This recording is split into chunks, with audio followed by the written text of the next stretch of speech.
What's up, party people? Welcome to Bold Voices. I'm Angela Bel Camino. Thank you so much for joining. So happy to have you here. Guys, please share, repost the stream, like it. And if you haven't already subscribed on YouTube, would much appreciate it. I am so excited. I love this panel. We're a little, we're fashionably late today. I know we normally start at 7 p.m. Eastern time, but this panel is so awesome. I was just chatting away with them for a while before we even kicked it off. So honestly, yeah, we should have just streamed a while ago because I love them so much. But thank you guys so much for joining. Everybody, please chat with us. We want to hear what you have to say. Join the party, join the conversation. That's what it's all about. Open dialogue. We want to hear all the opinions, all the feedback, the questions, etc. So excited to bring to you this incredible panel of geniuses and beautiful people. It's Madeline Elizabeth. It's Jay. It's Kevin Smith. What's up, guys? It's like I haven't seen you, but we've been talking for like a while. Anything interesting happened since we all met last? Or war. No, nothing really. No, I haven't. Nothing is ever going on. Nothing is ever happening. There's no headlines. There's nothing to talk about. Right? It's been a week. Yeah. I mean, I've been in Daytona, guys. It was pretty fun. I went and visited friends and family in North Florida and did a stop in Daytona, went to a strip club. It was really fun. So a Daytona strip club. Yeah. That's pretty CD. Yeah. He has no words. Notice that? He has no words. You got to do the slingshot in Daytona. They say Disney's the land, the Magic Kingdom, but I think a strip club in Daytona might beat it. You gotta do the slingshot thing in Daytona, the one where all the girls with the big boobs or whatever, like they do it flies them up or whatever, and then their shirt goes like this or whatever. You gotta. I'm terrified of those rides, bro. Those slingshot videos are like okay. Giant titties popping up, fantastic. But when the weaves fly off, dead. I can't handle it, bro. It's the funniest shit I've ever seen. Or when did you see Anna Paulina Luna there? What? Did you see Anna Paulina Luna at the strip club? Apparently, all of her stripper photos got leaked again this week. Send them to me.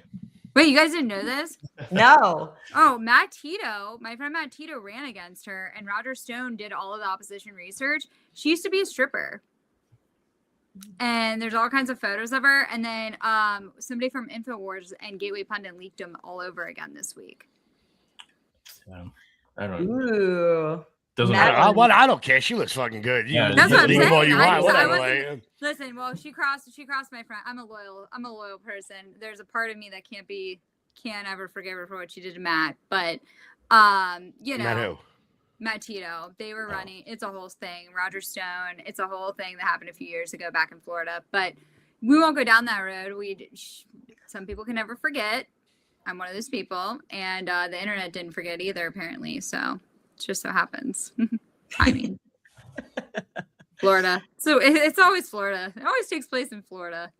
Florida. Oh, Florida. Yeah, Florida. So much. So it's entertaining. I love being here. It's great. The content is endless. The headlines, all of it. No, anyway, it was really fun. So I just thought I would say it's also Bike Week in Daytona. So that was cool. I saw a lot of cool bikes.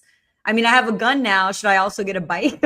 I don't know. Do it. You better be careful, you liberal. First the gun, now the bike. I don't know. I'm just, I'm shopping.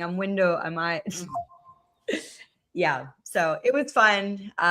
Loving being here. It's awesome.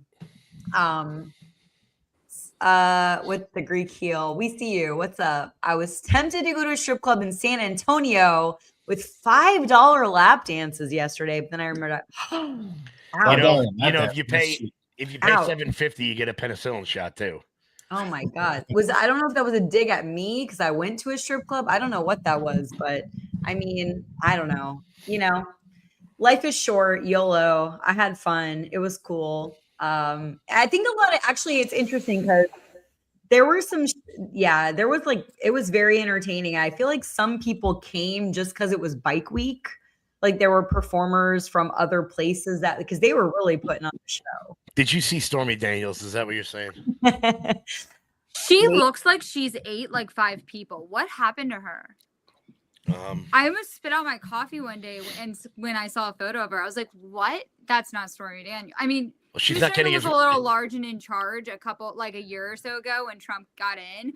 But then I saw a recent photo of her, and I didn't even believe it was her. It was like Shallow Hal meets a gal or whatever that was. I mean, you remember that movie? I mean, she's not getting as much exercise as she used to, but yeah, I totally know Shallow Hal. Yes, it's a great absolutely. That's a great movie. I love it. All right, guys. So I know it's weird. I'm like, we're having so much fun. Like, let's talk about war. But you know, we like to talk about current events and headlines and things that are going on. So speaking of Iran, strip clubs. Oh boy, sorry. I guess speaking of strip clubs, Iran. I went to a strip club. I went to a strip club in Tel Aviv. How was that? It was actually pretty fantastic. Were pasties used as were yarmulkes used as pasties? No, I don't think there was actually Jewish. That's people. good. That's good. I don't think there was actually I think it was mostly Middle Eastern people in there, but damn. Yeah, I don't know. The Israeli women they're beautiful. Yeah, they are. They're incredible. Like they all look like Shakira. They're like with the ones with the blonde hair. Can we? By the way, Jay, this is for you. The two of you aren't here anymore. Can we discuss? Apparently, there's been like this hidden amount of unbelievably hot Iranian women in America that just suddenly like came out out of nowhere, bro. Where have you all been? Like these gigantic Persian. I'm like, yo, what are we doing here? Like, they just popped up out of nowhere. You're not Jewish, and a lot of Persians in Los Angeles, like their princesses, their families, they're gonna marry Iranians, or they're very strict with their Persian princesses. But yeah, they're beautiful. They look like more like they look like a Kardashian without all the plastic surgery and everything. Like Kardashians had to get plastic surgery. Excuse me, they did not. They are just naturally beautiful. Yeah. Yes. I love you guys. I'll take you for a ride and help you make up your mind. Whoa. Oh, hey, Josh. Whoa. Who are you talking about, Josh? Yeah. Maybe bikes. I think bikes. I think that was back in the bike conversation.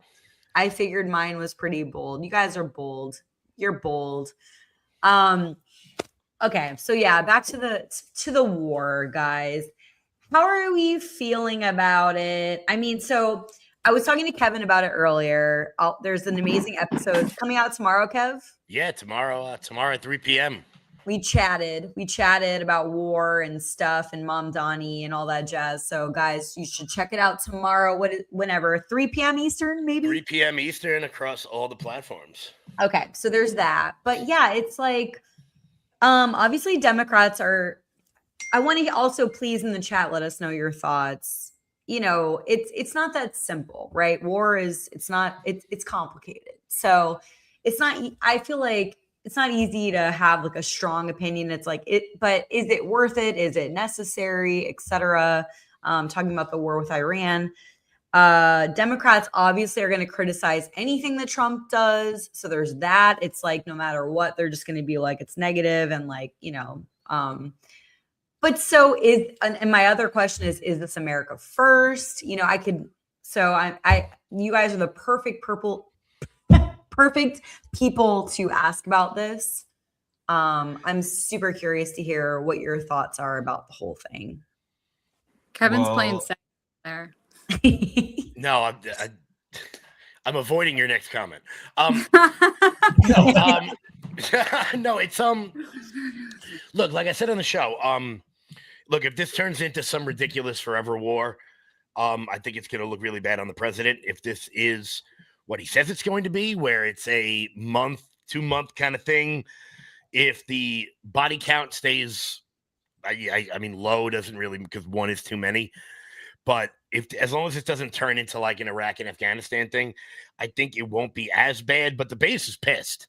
The base is really pissed. A lot of the like, I describe them as people in politics that aren't in politics. People like Dave Smith. People like a lot of the more America Firsty people, the Fuentes crew. A lot of them that came out and voted for the first time. A lot of young people they're mad, and I understand why they are. What does this do to the midterms? I think whatever happens with this war, whether we're out in a week and a half or we're there for a year, I think that we lost the midterms like that in a bad way, in a serious way. I think a lot of the lean red seats are gone, and they're not going to come back till at least 28. Because if you look at the sort of divide in the Republican Party between the neocons and the MAGA crew, there's no way to get around it. The neocons won. I mean, I was joking around with Angela that this is the first time Mark Levin and Lindsey Graham have gotten an erection in years. And, you know, you can see it from, I mean, just close your eyes. But I was joking with Angela. I haven't seen Lindsey Graham this excited since the last time he met Cristiano Ronaldo. And he's not a soccer fan. So it's complicated, but look, I hope this is the month kind of thing that he's talking about. I would be shocked if it is, though. Well, the only way that this didn't hurt us in the midterms was if Trump went in, he killed Khomeini or whatever, and then the Iranian people rose up and like magically formed a new fucking government. Like that's the only way this scenario played out well for us in the midterms. So like having dealt with Iran and having had a lot of friends killed by Iranian supplied munitions, I'm not sad to see this regime fall at all. But thinking about it politically and the timing in terms of like we're kind of the underdogs going into midterms and then even 2028, I see us as an underdog, especially if we can't get the Save America Act passed as a conservative. I think it really hurts us in that respect. But for one, like I was not sad to see him go. I don't care. But the piece is like now we're in it.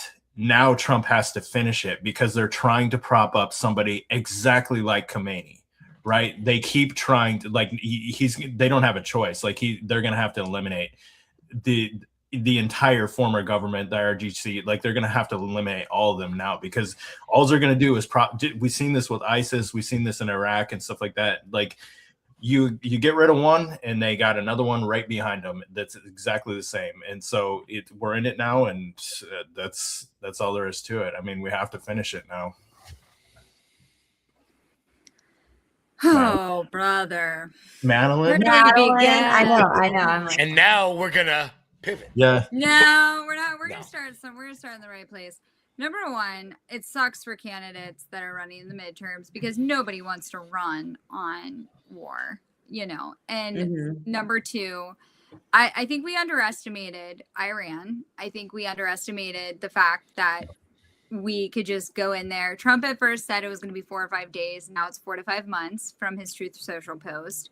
I keep saying this, the peace in the Middle East, when you have these type of groups and all these people in the street, they're not going to go and run into a bunch of groups of insurgents. They're not. And so my only thing I have to say is I think it's great that all these Iranians are, partying in the street and celebrating, but are you willing to send your kid? How about we send your tax dollars first? Like, I don't want my friends' children going to war. I don't want my tax dollars going overseas to what? Because at the end of the day, we've seen this now. They took out 40 leaders. They took out the Ayatollah. And what did it do? It just makes it more, it just destabilizes the Middle East more. We've already seen this. This is Iraq 2.0. Seriously. Well, there's a big difference though in Iraq, in not to like, I don't disagree with some of what you're saying, but Iran is a completely different country, right? So they're an educated population, whereas Iraq is not. Syria is not. They're more modern. and they are not overrun by ISIS, and they don't, like, even though they fund Hamas, Hezbollah, like they fund all these different things, the proxies and everything, but their country is not overrun with them like Iraq is. So there is potential. Yeah, but Jay, it's been 20 years. It's been 20 years of highly intelligent insurgents basically running a country. And when you have that, and everybody knows this, there's a reason we've never gone to boots on the ground war with Iran. Iran is one of the hardest countries to invade. All around are other insurgents. You've got Hezbollah, you've got Pakistan, you've got Taliban, you've got Lebanon, you've got Kuwait. So it's a very hard place to go in. And the bottom line is this: if all these people, there's 20 times more just regular citizens in Iran, and if they could really take down these regimes, and if it was all just that easy, then we would have done it a long time ago.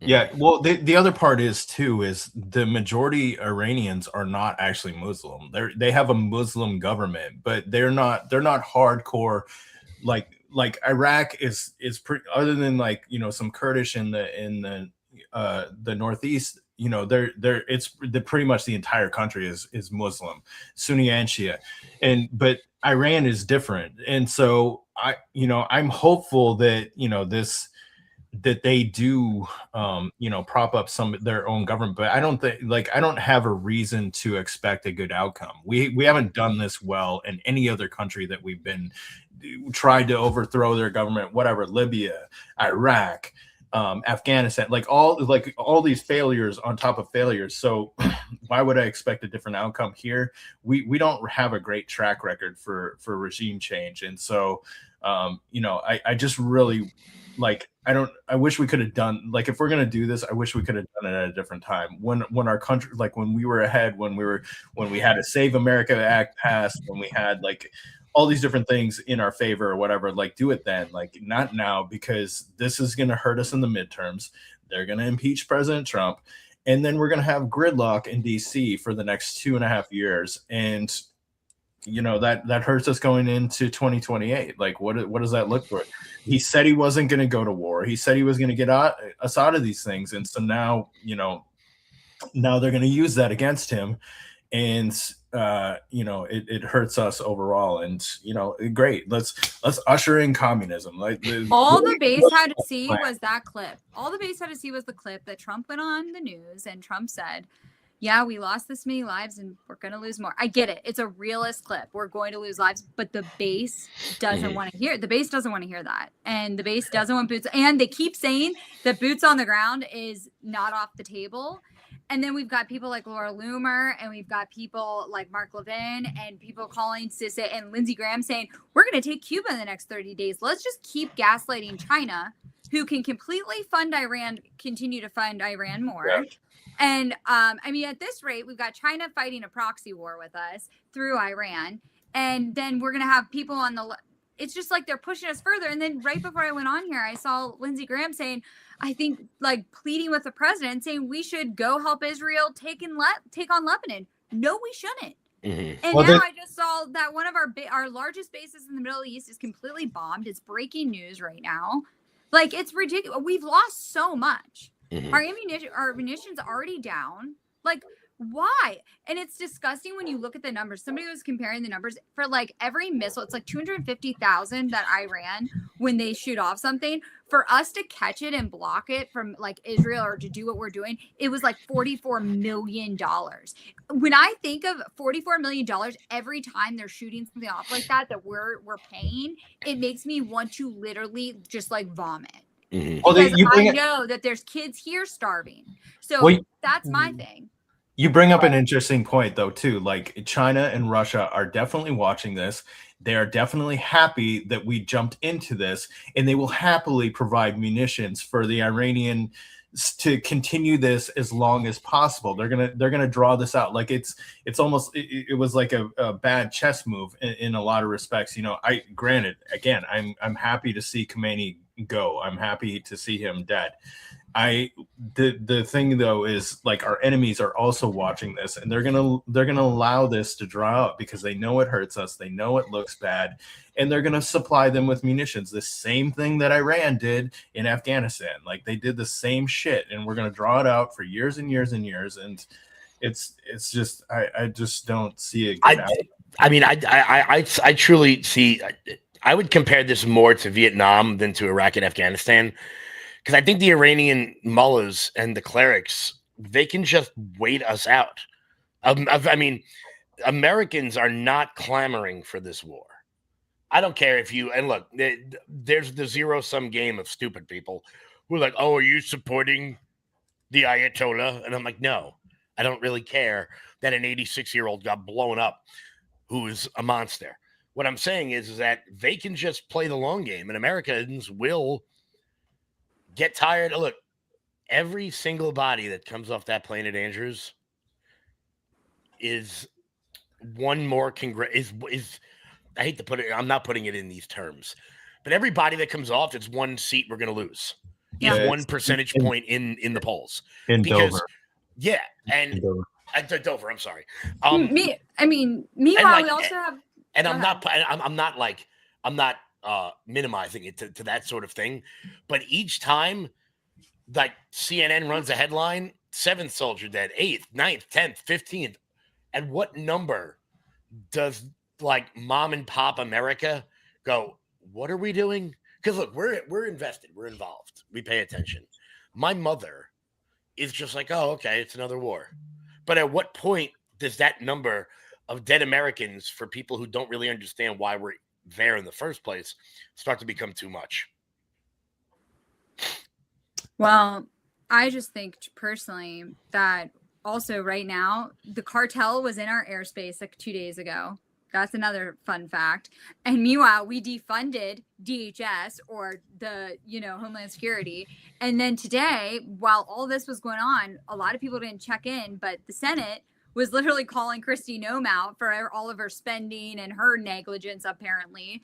And we have now people coming and calling for, we have literally Republicans calling for Kristi Noem's job while we literally are at war and having people coming like terrorist attack and all these different things happening. I think it's crazy.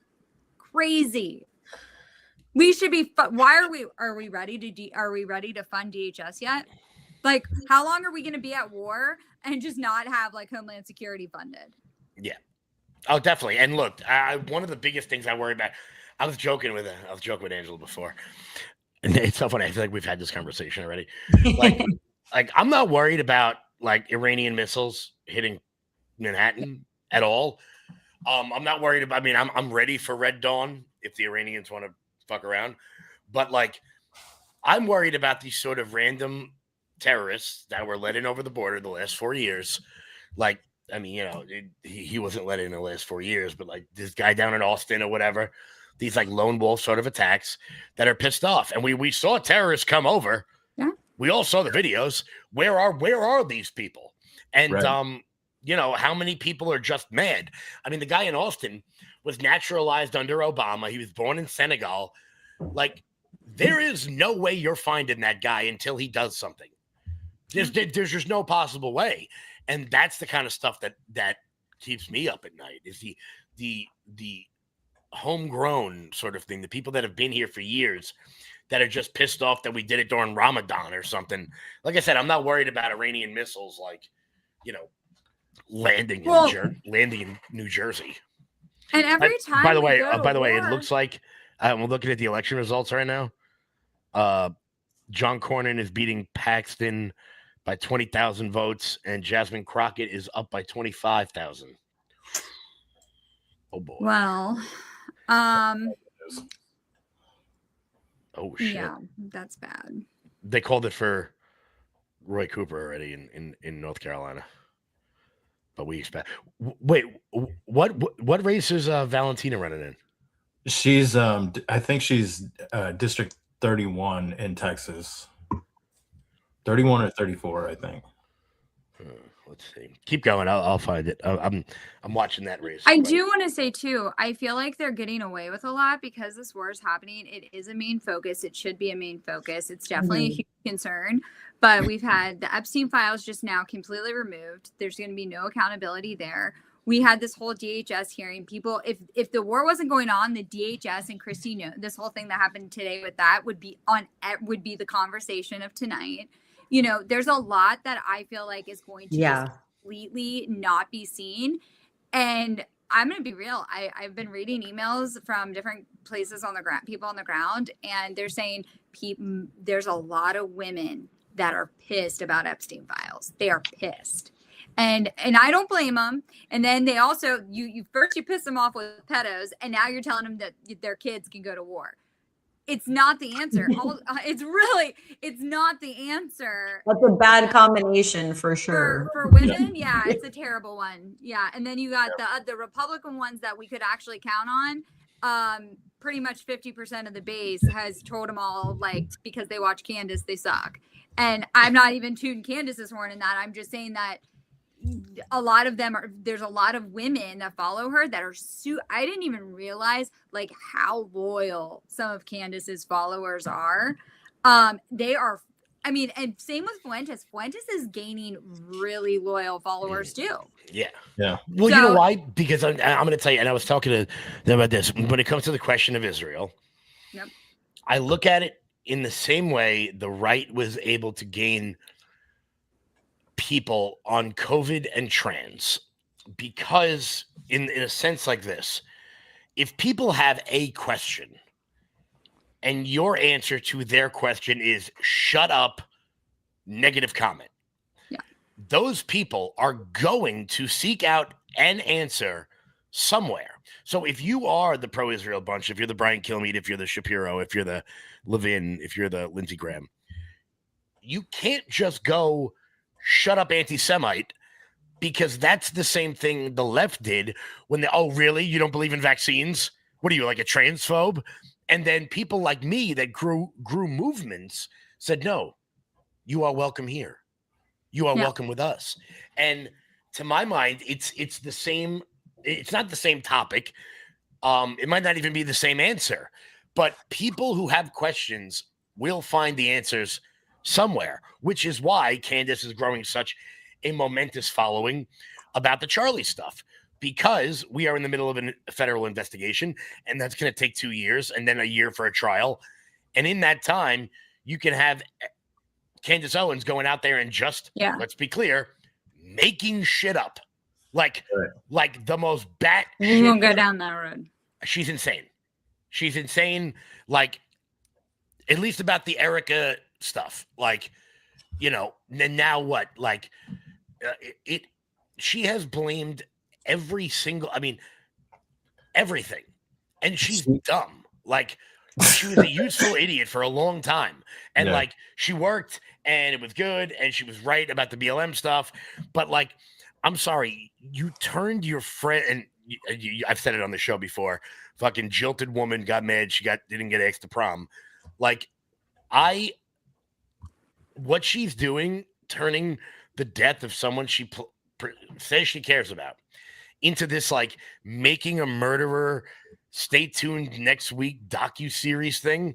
Like, if you were looking for answers, which a lot of people are, this would be the last way you would do it. Like, what? Now she's exposing Erica Kirk because she had a goofy first grade picture. Like, I don't know. Now you're attacking a widow.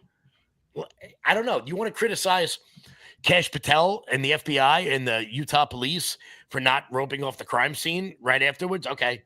Wait a minute. I have to tell you guys, this is so off. Did you know Kash Patel wrote a children's book, and it's like Donald Trump is a king and he's a wizard, and it's all about Russiagate? No, what? Please somebody Google this and share it. I found this out. It's real. Please, it's Kevin, not AI. Please. There's a whole series on it, and I was like, great. Can we get another series on with the Epstein files being a children's book? Because that would be great, Kash. This is legit. Wow. Okay, first off, just so we're clear, That's crazy. I have it. That is crazy. There you go. You have it? I knew Kevin would like that. Appreciate that one. Oh my. Okay. It is crazy. Like it's like I pulled it up on Amazon right there. Like, Yeah. what the hell is going on? Give me 1 second. Let me share the screen. Yeah. That is crazy. Allow. Hold on. We'll get Kevin off his I hate Candace thing there. Fuck Well, yeah. Stones. Last Candace. I had thing. to swerve him. Oh, okay. Oh, here you go. Here it is. Got it. That is crazy. A key player in uncovering one of our nation's biggest injustices tells the whole story for kids. Cash Patel partners with Beacon of Freedom. Blah, blah, blah. Oh my goodness. That No, is weird. And they created like videos to go with the book, and I found it, and it's like Trump as like a king, and Cash is like a wizard, and I about peed myself when I saw Cash Patel as like the figure of a wizard. Pretty fucking funny. That's wild. I mean, look, I'm not gonna. He, he wasn't FBI director then, so. Yeah. Oh my god, that is weird. But there was like it was a popular like 3-series book, and I was like, oh my god, if we're doing series talking about Candace Owens, her series, can Cash Patel write another children's book called Follow the Epstein Files? Like, Right. That is so much different. If you want to go down a rabbit hole, look at I bought the book too. This one, Aaron Elaine. Wait, you bought the children's book? No, not that one. Not that one. I was gonna say, holy shit, that was fast. So Right now, just. yeah, I'm not gonna buy that one, but the Barron Trump Chronicles. You wanna go down a rabbit hole? Google or look up that book. The Barron Trump, like it was written like 100 years. Oh yeah, that Donald Trump is a time traveler and knew all about it because it was written like 100 years ago though. Like it was like. It was like in there. It was written in 1899, and there's someone named Barron, and it's spelled the same way as Barron Trump. Someone took me down that rabbit hole, and I am no longer friends with that person because that is like when I'm on my deathbed, I'm going to be sitting around just going, "Oh, think of all the I don't know." Fucking scratching my ass I could have done for the 2 hours that I was sitting there listening to that. Look at Aaron Elaine. She turned me on to it. It's pretty wild though. But, yeah. What do you guys think about Trump? Trump announcing that Netanyahu was going on Fox News the other night. That was a lot. That was a lot for me. I had to exit X. So I have to ask Madeline. Do you think obviously Netanyahu played a part in this, but do you think he kind of coached Trump into this more than he actually wanted to be? Well, I think Marco Rubio admitted that. I think Israel did say they were going to go ahead and do it. And I think, I don't even think it's just Netanyahu. I think that they're all in on it. I think there's a whole bunch of donors. I think we know the donors, right? And we know like Oracle, we know Larry Ellison. There's a lot going on there. There's a lot going on right now with tech, and it's starting to scare me. But I hate to say this: we have a tech oligarch at this rate, and we have people that are running this country. And it's not the president, it's not Congress, it's not Senate. There is money running this country, and if you don't believe the banks are behind it, and the tech oligarch and the people, then you're wrong, because it's very clear they dictate elections. They're spying on Americans. We just had that whole thing happen with OpenAI and all the AI companies coming out. I mean, it's really wild what's happening right now. And yes, what is happening overseas is crazy, but the war really is here. We've got to figure out what we're going to do because this can't go on. I mean, you look, and you're definitely right about the tech oligarchy, the amount of power they have over us and everything. But also, I don't know how new that is. I mean, you had like the robber barons 100 years ago that installed McKinley. I feel like money has always run whatever civilization it is, whether it was a medieval king or whether it was the British Empire or the sort of Gilded Age bosses like Rockefeller and Gould and JP Morgan. I don't know if it's any different than that. It's different in the sense that tech obviously changed everything, but from a model perspective, is it any different than some land baron like controlling half of Scotland and William Wallace running up the hill? Well, they also said that one of the things that was discussed at the World Economic Forum was they are rushing now with the real IDs to get the blockchain going so they have more control over Americans' money. They can see where our money goes. It's a lot easier. I don't think they like this whole thing with Bitcoin where they don't have control over certain things with crypto. And I think this war is the whole play here is it is going to go on a while. And I think this is it. They know, Israel knows, a lot of these big donors know, the bankers know, which a lot of the bankers not going to go there, but they all happen to be a certain something, most of them. And, I think they know that this is it. If they don't go now and they don't do it, their time is up because after Trump, there's too many. The Democrats are already running on anti-Israel. Like Gavin Newsom did a whole press conference. Gavin Newsom said it. I almost fell off the fucking chair when he said it. I was like, oh, they know. They know that this is it. And in California, he's not from Nebraska. Like, there's a few. What did he say? He said, did we really start a war over Israel? Like, when he said it, I was like, no, the playbook for mark my words right here. The playbook now going forward is going to be they are now taking our lines and they are going to be America first and they are going to be anti-Israel. I guarantee you Democrats are going to start refusing AIPAC and but here's what's going to happen. It's just going to be this big and they're going to start taking the independence that we won back over to them because independence came because they were America first. So it's just going to be this, like, the independents are always playing this game of tennis. And it's always because all they want is America to be better. They want all of these things. And we just lost Maha. If you go look, and RFK, when he was asked to comment about it, they voted on the Roundup being like sprayed, and all these people went nuts last week. And Maha went nuts, and then everybody started looking into the data centers and how it's affecting everyone's health, and all these things are starting to be leaked from the independents about the data centers. And so at the end of the day, we are losing not only the base, now we're losing the independents. And the independents mostly disapprove of the war. So, And to be clear, just from a political strategy perspective, the DSA is unbelievably organized. They are very good at what they did, just from I don't agree with them. I think they're all communist and Marxist, and many of them hate the very concept of America. But from a getting asses off couches and to the polls, they're spectacular. If you look at what happened, particularly here in New York with Mamdani, if you look at people like Linda Sarsour and that not in our lifetime chick, I always forget what her name is, Kaswani something. They are very, very good at this. And I predict there is going to be a Tea Party style anti-AIPAC wave in the Democratic Party this year. And I think that, look, New York and California, Florida, maybe that's tough. But Pennsylvania, North Carolina, I've already said we're going to see a rise in the Tea Party. I think Thomas Massie, the MTGs, all of those type of people, they're already, because they're already being pushed. Thomas Massie doesn't want to not be. He's always going to be conservative Republican, but he's being pushed out by by a certain base.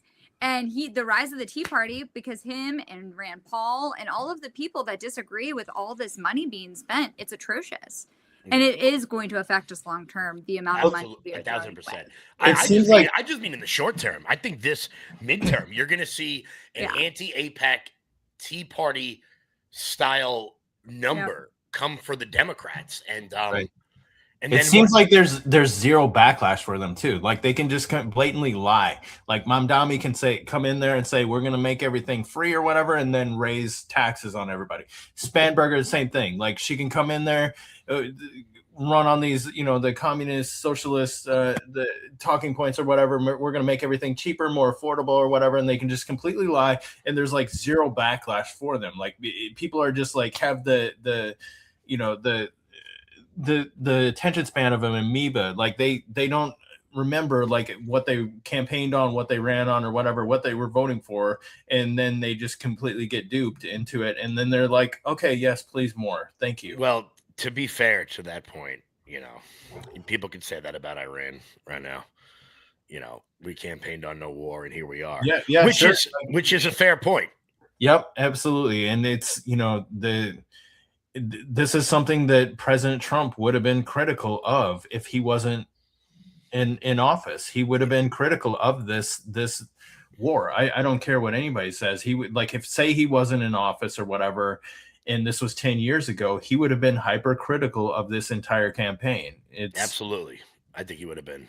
And I don't know. That's why, like I said, I'm hoping against hope that this is that he's right, that this is going to be short term, that we're going to be there for a month or two. I just don't see that. I don't think that's ever happened in the history of the area. Yeah. Well, the other thing is too, is like thinking about this, as a whole, right? Look at how evil the other piece is look at how evil Iran is, right? Look at how evil the Iranian government is. They're literally firing Shahed drones into random countries that have like nothing to do with this. They're firing drones into Oman. Like Oman doesn't they're like Switzerland of the Middle East. Like they don't have anything to do with anything in their fire. There's like literally nothing there, and they're firing these things into their country or whatever. Like they're firing these things at random at any country, anywhere. Go ahead.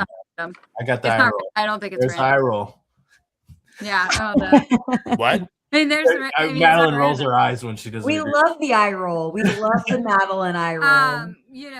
It's not random though, because it puts pressure on Trump, because when you're bombing random countries that are not expecting it, it puts pressure on them. And any of these countries that have a base there, Iran said is up for grabs. And what's crazy is that there's reports that Netanyahu ran to Berlin during the first few days of the war. Like, what? Okay, let's go back. So, but Spain just came out, and now Trump's all pissed at Spain because Spain's like, I want no part of this. I don't want the backlash of it. So I think it's very clear. I don't think it's random. I think if you're supporting Saudi Arabia and you're supporting Trump and you're supporting attacking Iran, Iran's good. Then hey, and Iran, maybe that country was just silent. Since sometimes being neutral, it's like running as an independent. You can't run as an independent. You got to have the balls if you're going to run. If you're going to sit there right in the middle of a war zone, well, guess what? You better have the balls. Are you on my team or their team? But also, you know what? I think this is for someone like me that's totally NATO critical. I'm sitting here and I'm like, so what? Why am I paying into this? We just got, I guess, does what happened today trigger Article 5 with the attack? Thank you. Look, they attacked a consulate. Okay, so according to Article 5, Spain doesn't have a choice. Thank you. I agree. I think NATO, we should get rid of NATO. I've been saying the first Trump 1.0 wanted the first Trump administration was like, we're leaving NATO. This is ridiculous. Mm-hmm. The only reason we stayed into NATO was because of the Ukraine-Russia war. And everybody felt like we needed to stay there. And meanwhile, the minute I said this one of the last times I was on here, the minute we said we were going to go to Greenland, they were like, okay, well, then we're going to come fight you. You're not going to Greenland. Okay, then why am I protecting you? Exactly. Because as far as I'm concerned, you're either going to have us pay you and we're going to protect you. And if we say we're taking Greenland, you're going to be on our side. And if not, fuck you. Pull our troops. What? Oh, 100%. I think NATO should pay us. Right. Yeah. We're providing their defense. Look, don't get me wrong. I mean, I don't know if we're going to win this war in Iran. We're going to win without, North Macedonia. We're gonna win at a political cost. No, but I don't know if physically we'll be able to win it without the armies of Luxembourg. I really think that we're going to need Slovenia and Montenegro, because that's those are countries people have heard of. Without Latvia is okay. We probably wouldn't have done this. Like on some level, there's like 5 countries in Europe that there's like 5 countries in NATO that I actually give a shit about. Like, so to be fair, Latvians were fighting with us in Afghanistan. Polish were fighting with us in Afghanistan. Yes, but like the French were fighting with us in Afghanistan. There's a lot of countries that were there that would surprise people, and there were a lot of countries that weren't there that would also surprise people.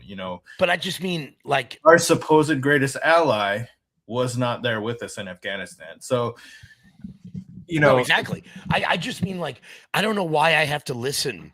Why we have to consult with.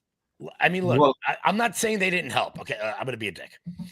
I'm not saying they didn't help, but like, was it make or break with Latvia? I mean, how many troops could they have? Well, they have skin in the game. I mean, so like, the Good Boom asked, did we win in Iraq and Afghanistan? I would say no. I would say that we didn't have a clear objective. This is the thing about like regime change, right? I did a post about this the other day. Like, we have one administration, right? The Biden administration that's funding Iran. They're pouring billions of dollars into Iran. And then, the next administration, the Trump administration, is taking out the Iranian government. So we cannot win wars. We cannot win long term when all they have to do is wait us out 4 years. Like they do this. This is what the Taliban did with us in Afghanistan. Same with Iraq. All they have to do is wait another 4 years, and they're going to have a completely different stance from America. It's frustrating for us because we're fucking funding it. Like the meme where they're saying, you see the missiles going up in one direction, you see the missiles going up and run the other direction. Like we're funding both sides or whatever. Like it's so true. Like we literally are. It's. There's a problem here though. We've been funding both sides for too long. And meanwhile, China has not been funding. One of my reasons I've hated China isn't because I think they're bad, is because I think they're stupid.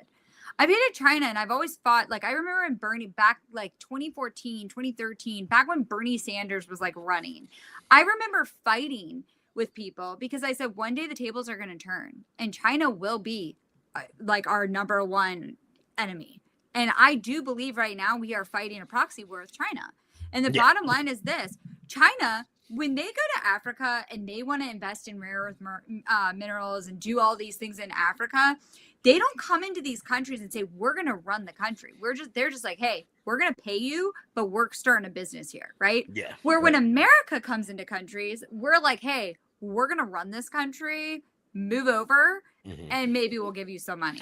Well, it never works. I think that's also... Oh, sorry. No, finish my bad. Well, I just was going to say that's why China has made, because China's military never goes to these different countries. China just keeps making these businesses everywhere. BRICS has built up. We've pissed off Russia for years by fighting proxy war with Ukraine. Now, I just heard a huge Russian tanker was blown up a couple hours ago, which has been confirmed. Wait till they find out it's either Israel or Ukraine. Ukraine, we paid and gave them all when Zelensky was like, hey, I'm getting in, let me help. Bro, it's all of our weapons we've given you. Who are you? Sit down. And it's and then you've got, if Israel did it, God, please, honestly, a part of me wants it to be Israel that did it. Let Russia say Israel did it so freaking they can just come in and help end this shit. Because I'm over it. Once Russia and China are full in, we will have no choice. We don't even have a base. We barely have a base left to go. We can't do boots on the ground. How do you do boots on the ground when they've blown up all of our bases? How are we going to get air vac people out? How are we going to get munition and everything else? It's bad enough that Iran is one of the hardest countries to invade. We've really hurt ourselves here, and the Trump administration is going to have to own up to it. I don't foresee this winning anytime soon.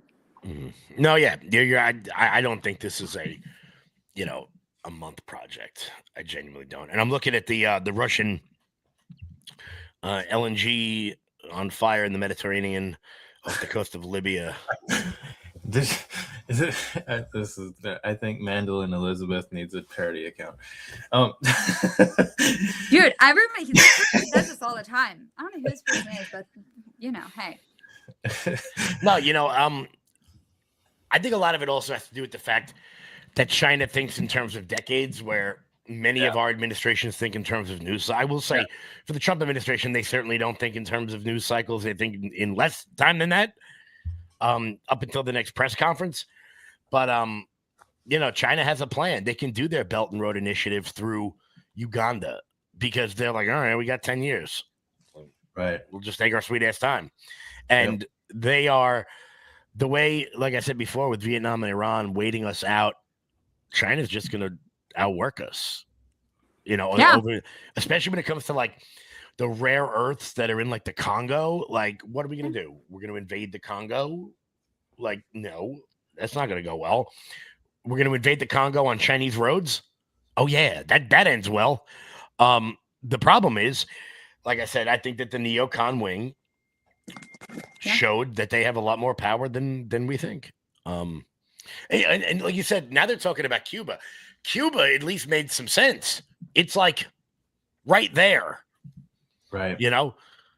It's not going to go well, but Venezuela too. I mean, the with the election. Fuck, I forgot about Venezuela. Well, but the thing is like that's closer to home. Like, there's a bigger impact, right? The election interference piece, the drug piece, like there's all these different things that are like have a direct impact. Whereas Iran, in the Middle East, they're really bad guys and they fund terrorism and stuff like that, and they even supply things to the cartels. I don't even know what this story kind of disappeared. Sean Ryan was talking about this or whatever, but the Iranian mad pads that disappeared at the southern border, like, where are those things? Like, we haven't heard from the story just kind of disappeared or whatever. Like, I don't know if the cartels have them or what's going on with that or whatever, but that was like maybe from 2.5 years ago or something like that. But we still, those things may be still out there. And so I don't know, like it's they're bad guys and stuff like that, but like I don't know if now is the time. I don't know if now is the best time. I guess if you're going to take him out, then do it with Trump, because Trump's probably the only one with enough resolve to just get it done. Like, you have to like just go in there and annihilate the current Iranian regime. You see that they're trying to prop up another leader who is exactly the same as the one we just took out, and you just have to finish it. You have to take out their entire the entire Iranian regime, and I don't think anybody but Trump has the resolve to do that, and I think he's going to. I mean, he took out 40 of their top leaders. I mean, he took out Soleimani. Like, he took out, like, if anybody's going to do it, it's going to be Trump. But now we're in it, right? There's no going back. He has to finish it now. Like, it looks, it's even worse for us if he doesn't. Yeah. Not to mention, we have such a slim lead in both chambers that they're going to call a war powers vote. And even if it means nothing, because right now it actually does mean nothing, it's just going to look bad when he loses both of those votes and this keeps going on. The president has 60 days to make a decision. But when both houses call a what the hell is it called? A privilege resolution, and Trump loses both of them, which he's going to. He's absolutely going to. It'll be close, the votes, but he's going to lose them. It's going to look bad. It's going to make the whole idea this war is illegal thing certainly play a little bit more. Real quick on the Texas update, Tallarico is up by about 50,000 votes right now with about a third of the vote in, and Cornyn is up by 30,000 with a third of the vote in. So there's this Texas Senate race is wow, getting down to the God. Look, okay, two things here. I want Jasmine Crockett to win because I think she'll be easier to beat. However, her concession speech, if she loses, is going to be spectacular. So I don't know what I really want there. What you really, really want? I want her to I want her to lose because she's a bad person. But the concession speech, like I said, I think Tallarico will be harder to beat, especially with old ass Cornyn if he wins.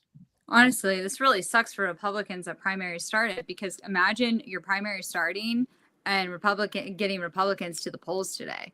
Like, Yeah. It's not like they couldn't have picked the worst. I think Whatley walked away with it in North Carolina, which is crazy. Like, I don't know anybody that sucks. supports Whatley. That is just so. Yeah, they called it. Oh, half of the vote in. There's not a single conservative that supports Whatley. Like, yeah, nobody concerned. Don Brown and I talked. Me and Don. Yeah, it's. I hosted Don Brown. Like, he's fantastic. Like, he's well known. He's an author. Like, I just don't get it. I got the North Carolina results if you want to pull them up. I'll tell you what it is, because I'm dealing with it. I'm dealing with it now with infighting with different districts moving around, even in California. I'll tell you right now, Republicans, the infighting, the central committees, the GOP chairs that suck, the state GOPs. We have some really bad central committees. We have some really bad GOP chairs.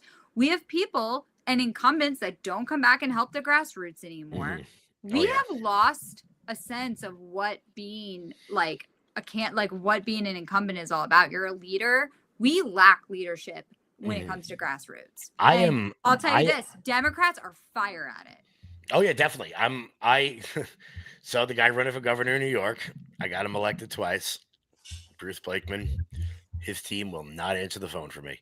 I put 7,000 people in a parking lot in 40 hours for a Charlie Kirk memorial in his county. He didn't show up. They won't answer my calls. It's almost like they don't want to win. I think that they want to lose. They want Trump to get impeached. They want the MAGA movement to die because they think that the world will go back to normal when Marco Rubio is president. I think they want the neocons back in. I think they want Rubio to run. And they just want this to go away. And I don't know if they truly get that, like, we're not going anywhere. Mm-hmm. Like, it's not, this isn't stopping. And I think that's been the plan all along. If they open that border back up, it is going to get ugly in this country. I'm telling you right now, people are not going to sit back. And we're not doing mass deportations right now because DHS is defunded. They can't. Even like just that comment you put up that Rubio's not going to. Yeah. No, here's what's going to happen. The MAGA base is going to be pissed off at Vance over Iran, over Israel, over Peter Thiel, definitely over Epstein. They're going to be pissed off. The neocons will rally behind Rubio in the primary, and he'll win the primary. That's what's going to happen. And then Gavin Newsom will beat Marco Rubio in 28. Because the activists and the young people and the base that got Trump elected will be disenfranchised.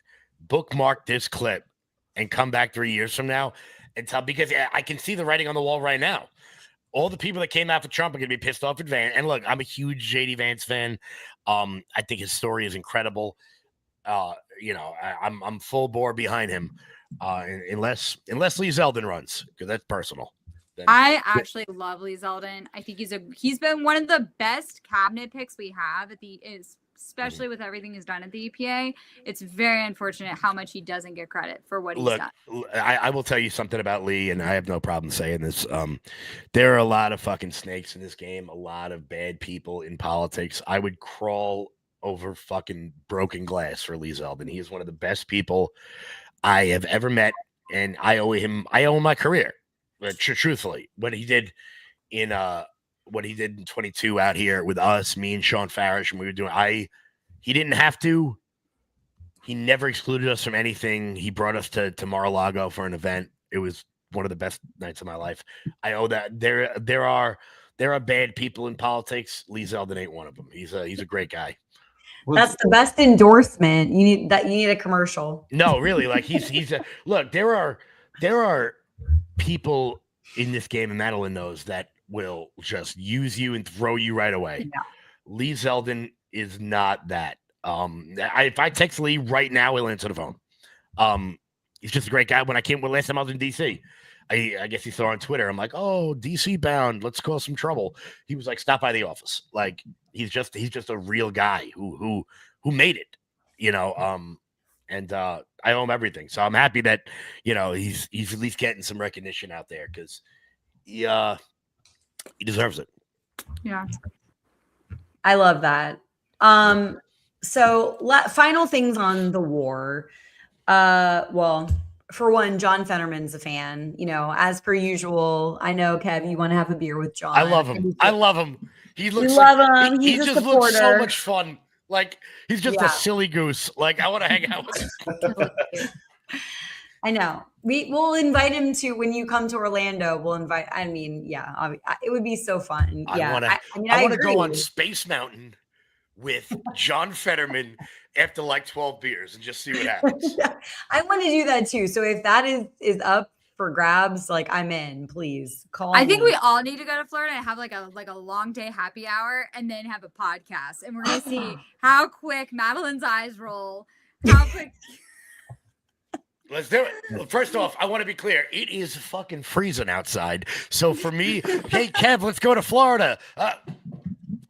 That sounds That's so fun. Oh my God, Madeline, I love that idea so much. I feel It's like fun- we would be a really good group to have on like camera. Like it would be a really good record. I don't know if we should do it live because No, after we're gonna a need few some, drinks. But I will We're gonna say need that edits. it would be a really great like recorded podcast for the four of us to like have drinks and I then have the kind of equipment to do record. like I have enough Yeah. I have enough equipment here that we could do like a 4-person webcam roundtable if you had a room that was big enough. Like Ugh. Don't threaten me with a good time. Yeah, That- I feel like that would be like we should maybe plan that because that might be like a real during primary, like hotbed of primaries is coming up soon. Might be like actually a real fun reason to have a little fun there. Yeah. and then Yes. and then Angela, where are we going afterwards? Cowboy. Cowboys, the best bar. Cowboy. the best Kid Rock- bar in you know the Kid America. Rock song? Cowboy. Everyone, all the Kid Literally, Rock it's fans. one of the best bars in America. It's in Orlando. It's my favorite place. I once took a $49 flight from Long Island on Southwest just to go there on a Tuesday night. We were looking up flights to Florida. We just saw like $49 to Orlando. And we were like, yo, you want to go to Cowboys tonight? And Wow. we just did it. And I'm not proud of it. $49, please. Yeah. It's girl math, right? Like basically God. you do like, yeah. What do you guys think the airline tickets and fuel, everything's going to look like here soon? If we continue down this road, it's going to be hurting. Yeah, Yeah. absolutely. Yeah. Well, I bought the dip today, so I'm pretty happy about that. So Hey, you know, buy the dip, kids. That's not financial advice. Got to say that for the lawyers. But no, Madeline, I love your idea. And I mean, I always love like the day drinking, like Seth Meyers Yeah. day drinking thing. Like I totally want that to be, that would 42. I'm too old to start at like 10 o'clock these days. That was like 10 years ago, Madeline. There's Right. a Like day place. drinking is like a good thing for me. That's where it's, no, me too. That's where it's Yeah. at. Day There's drinking a- all the way. There's a place out here that we all used to go to when we were in our 20s. And I'm friends with the owner's grandson. They're family friends. And I was like, yo, you guys need to do like an over 35 night on Friday. Started at like 5:30 Yeah. and ended at like 10:30, and then let the kids come in afterwards. And they were like, what do you mean? I'm like, yo, you play all bad 2000s like Neo and Usher, Red Yes. Bull vodkas, like just Jaeger bombs. Like you do that and the place will fill. And he was like, all right, we'll give it a try. So we're all out promoting it, and I have no idea how this is gonna go. I get there. This place was asses to elbows. You couldn't fit back there. Just playing everybody. Cincinnati and Kentucky, like Midwest towns in the South, they have all, I mean, that's like the hottest bars usually in the cities, or like when they play like the 90s, Kesha, all those songs, Spice Girls. Yeah. Yes. Yo, as soon as they like, I was like on my third Red Bull vodka, like ready to pass out, and because apparently I can't drink those anymore. And then LaBouche came on, and I lost it. LaBouche. Oh my I God, LaBouche. Lost it. LaBouche. Not LaBouche. Oh my Yes, it was. God. It wasn't great. It wasn't great. Fucking A. I like your alt account. It's good. Yeah, the Trangela Bel Camino. I know. And Love apparently me. it made you Jesus and the Rock. Is that the that's the Rock, right? Love me some Trangela Bel Camino. No, that sounds so fun. Yeah, we need to do all of this. Like 100%. Yes. Kevin's been talking about coming to Orlando. So, it's happening. Well, we need to make this happen, guys. But yeah, John Fetterman is, his quote is, "The world is safer." He approves. Let's have a beer with John Fetterman. I mean, anyways, do we think, I know we've been talking a lot about this, but kind of final things. Is it about weapons of mass destruction? Is that what it's really about? Or do we think there's, okay. I mean, I defer to Madeline. For Iran? No, I don't think it is. For Yeah. Iran? Yeah. Oh, well, I mean, the thing is, so here's the that's Molly. Here's the second part about this, though. Like, so taking out the Iranian government, right? So places like Gaza and Lebanon will actually get safer as a result, right? This is gonna, like, these places are funded by Iran. There's the munitions that they have, like Yemen is another place. Like they fund the munitions for these places, so they're propping up these terrorists, and now that's gone, right? Now a big piece of that is gone, so these places will actually get safer. A lot of the pro Gaza people or whatever, they're like, it's gonna have a positive impact in these places that they're anti having Israel have this war, Israel and America have this war in Iran or whatever, but like it's gonna have a positive impact. Like Gaza is gonna get safer as a result. Like that's like they're not gonna be propping up Hamas in the same ways. They're not gonna be propping up Hezbollah in the same ways. And so these places get safer as a second hand. Like these people that are against the, like, having been there, I spent many years there, like Iran is propping up a lot of what they're doing, and so that's a secondhand effect of this. That's another reason. Go ahead, Madeline. I know you want to. Or we just radicalize like the next generation of them. Like, I don't think so. I think so. A lot of like they wouldn't be able to stand on their own without having somebody propping them up, right? This isn't a lucrative business that they're in, fucking lobbing munitions into Israel. Like unless you have somebody propping you up and allowing you to do this, like it's not gonna continue. Like they don't. Have you heard of China? Like China loves this. We're spending money. China will fight this proxy fund. But they what have it's all about. Like, why would China not? Because at the end of the day, if we continue, China knows American idiots will just keep going over there and try to make world peace. And then next thing you know, I knew I was going to start getting calls. Sorry guys, election calls. You're fine. But I feel like, why wouldn't they? China's going to keep funding Iran. We're going to keep seeing them pop up. You act like ISIS, all these groups existed 20 years ago. They didn't. It's every time we go in and do these regime changes, we radicalize new groups and they all like kind of like breed in together. And it's like the thing is China doesn't like getting caught with their pants down, right? They're not going to obviously support anything like this, like Iran would. Iran didn't give a fuck. Like they don't care if we know that they're supplying Hezbollah. They don't care if we know that they're supplying Hamas, because they were. And so same with Yemen. Like they don't care. Like China is a little bit more concerned about how they look or whatever. They're not going to overtly supports these things in the same way that Iran would. They just won't. It's not going to happen. Like they would. It's different when you're talking about a country like Iran versus a terrorist organization like Hezbollah and Hamas. Like they're not gonna. it just won't work the same way. Like they're just China's more concerned with their image too. Like they don't want to have that negative stigma attached to them. Okay, so hold on, real quick. With a quarter of the voting, Dan Crenshaw is down 2,000 votes. Good, he's a fucking predator. Yeah, he is. Wow. He's The guy, I'll be honest with you, I have never had more promise for somebody that disappointed me in politics.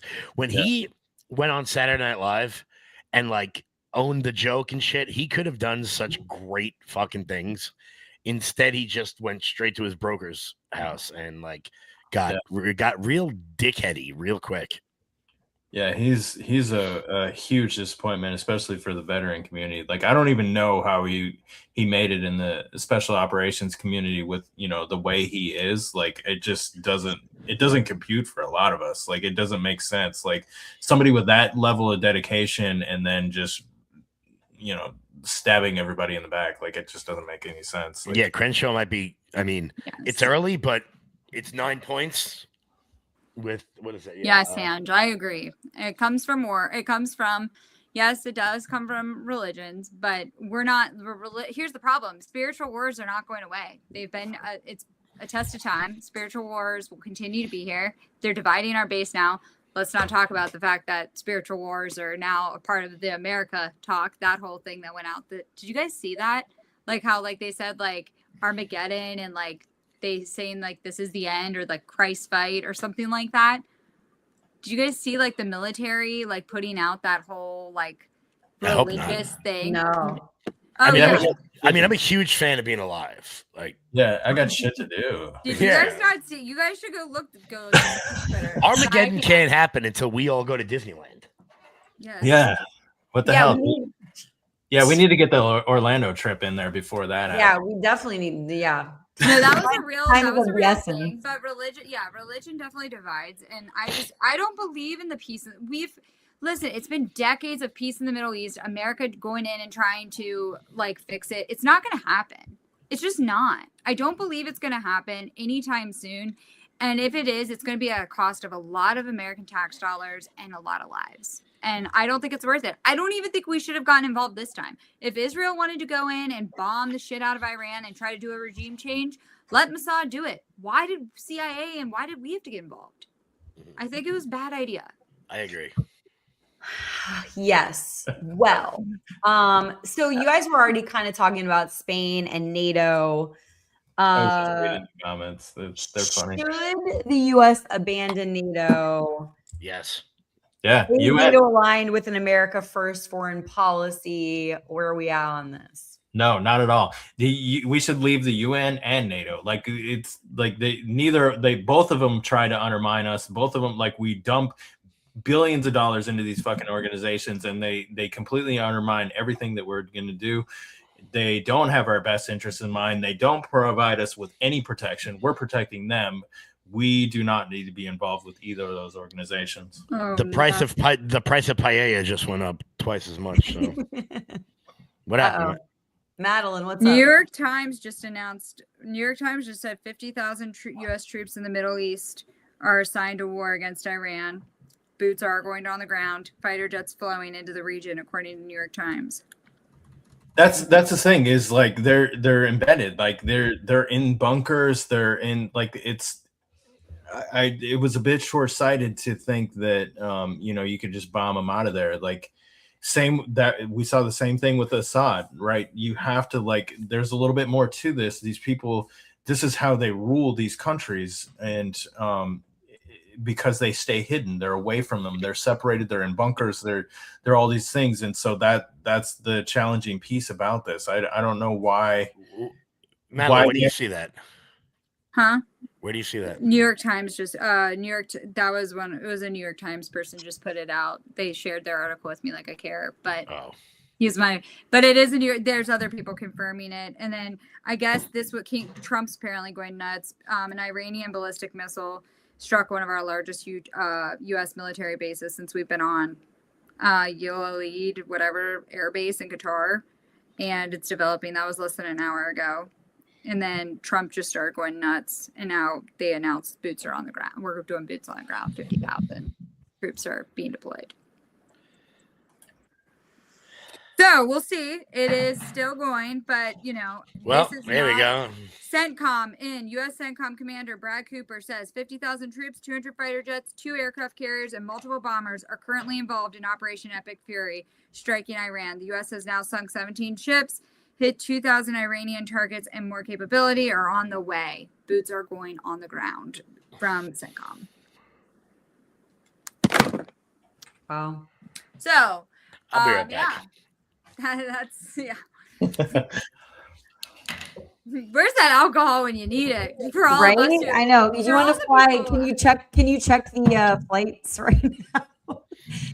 How is it $49 to come to Orlando? Because Yeah, well, I'm bringing it right after I finish this. come stay. American-made Redneck Riviera by Let's John go to Rich. Disney tomorrow. Let's go to Disney tomorrow together. Let's go to Epcot and drink around the world. Yeah. So, Yeah, yeah, but we can't have any Spanish wine. We got to. They're gonna be like freedom fries back in the There's day. no Spain in Epcot, so there's. So I don't know. Oh, We'll go man. look for Disney and the pedos that are hiding out somewhere. We'll go dig them all out for everyone. No, what's that ride? It's a small world. They're in Yeah. That one where you can get off and like walk around and shit. Not get off, like Get that's not what I off. meant. Yeah, get off. That's not what I meant, you freak. And it's a small world. We'll get Kevin with a bunch of pictures of with princesses. It'll be a good time. yeah, I got I'll the. take a picture Yo, with the baboon. I want to be Baboon, clear. baboon I want to be around clear, there. Cinderella. You better watch yourself, okay? Because don't make me turn the charm on. So I got it. If you By want. the way, here's a question: if Cinderella's slipper fit perfect, then why did it fall off? I don't know why. It's like one of those things like where her foot shrank because of like the cold. I or don't the know. weather. Sounds like some bullshit to me. Maybe she got a blister. I don't know. Performance anxiety. Whatever. I don't know. One of those kind of things. Well, If it fit perfect, why did it Dave fall said off? she got drunk. My shoe, my glass slipper have never fallen off. By the way, speaking of fairy tales, this isn't a fairy tale. But you guys see that video going around about the Lion King? No. no. What about it? The song in the beginning when he like picks Simba up, some guy that speaks Zulu tells these guys what they're singing. Have you seen this? No. No. Oh, sweet Moses! This is the greatest. Like We have covered a lot of weird shit tonight, from the Trump Cash Cow Wizard book to this. Yeah. okay. You're Let's- all There's like hidden messaging in the Lion King though. Like there's like weird like Really? yeah, when like the dust or whatever like settles like when he falls or whatever, like I'll have to look it Yeah, up. when Scar dies or Yeah. whatever. There's Or Mustafa. When, Okay. yeah. Mustafa? Yeah. okay. So this video is two dudes asking this guy that speaks Zulu or whatever the hell it is they're speaking. Oh shit. What they're saying? The part. What Hold they're on. saying. The Lion King's different forever. Oh no, hold on. Sorry. I'm trying to hold on. Oh, I don't know. Okay. I think I got Do it. it. Do it. So Ready? you sing it like Nanzingonya Magiti Baba Ingonyama. Say it again. What does it mean? It means, look, there's a lion. Oh my God. You're joking. That is not what that means. That is not what that means. That's exactly what it means. That's what it means. Look, there's a lion. Oh my God. It's a Look, there's a lion. Oh my God. It's a lion. It's everything's different now.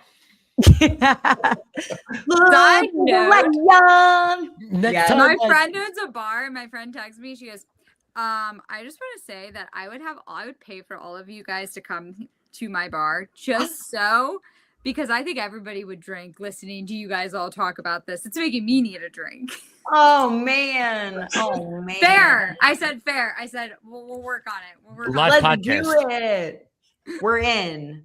I mean, I'm in. The I don't traveling know. will be the traveling bar goers. We Let's just talk do where it. we all just fight it That's out. hey, I would quit my job and do that full time. Me too. Quit my job. Look, there's a lion. Oh my god. Yeah. Oh my god. Well, that's why they lift him up. It's like, look, there's a lion. You know, that's why. Yeah, everything's different now. Yes. Oh my god. Watch That's that great. with like, go sit down and watch that with your niece. I bet you it changes the whole movie. Yeah, that's so Come true. and just come to Come Texas. to Texas. I Ooh. will be in Austin, not Austin. No, I won't. I'll be in Houston at the end of the month. I'm Whoa. speaking at the high school. I should know what this is called. The high school conservative shit. Give me a second. I'll tell you what it's called. High school. Hold on. This is a really good sell. Everyone go. Look, This is why there's a Kevin defends Turning Point all the time and fights with me. Just throwing it out there. Look, there's a lion. Ooh, shit. High School Conservatives of America. Okay. All right. Get it, Kev. We love it for you. Are you Thank going to Kev. CPAC? No. No. CPAC sucks. Oh, I've asked this question, Madeline. will because, say- like, I've been contemplating going to some of these things, and I don't know. So Look, I've been asking. CPAC was fun when it was in Florida, but like when it's in DC, like I'm not paying $500 a night to stay at the Gaylord. Also, like you freeze. That's just not fun. And like I joke around the difference between CPAC. It's in Dallas. Oh, it's in Dallas. Oh, this one's in. Oh, yeah, that's right. But you don't look. This is what I say all the time. At Turning Point, I'm the oldest person, so it's got like a young vibe. And at CPAC, I'm the youngest, so it's like I'm in a damn retirement home. So there's just a different vibe to them. Are Okay. you going, Madeline? A lot of I have a lot of people going. I'm contemplating going. It is in Dallas, which is fun. It's a Yeah. lot of What? Dallas is fun? Are you Yeah, crazy? there's another Cowboys in Dallas. yeah. Ooh, Kev, how are you not going? Dallas isn't even Texas. Yeah, they have that thing where they walk around with the cows, like in Dallas. Landman. Not in Dallas. Dallas is not even Texas. Like I don't know. It's not a Yeah, good- I mean, I have my love-hate relationship with CPAC. I like it when it's in DC because I can actually schedule meetings outside of CPAC and then like go back and forth. It like makes it productive at Yeah. least when I go. But yeah, it is. But I don't know. I feel like there's certain people that I've been trying to avoid. Like I'm avoiding other places where CPAC I can see certain people that I avoid and get them out of the way. Like I can see people who I haven't seen that I'm not trying to go to certain events that they'll be, and then it won't be weird when I like reach out to them for something. Welcome to politics, guys. Just throwing it out there. Don't Is it do what for- I do for a living. Is it Fort Worth? Yeah, I totally get what you mean. But yeah, is it Fort Worth like next to Dallas? Yes. And Alright, Fort so- Worth is like nicer though.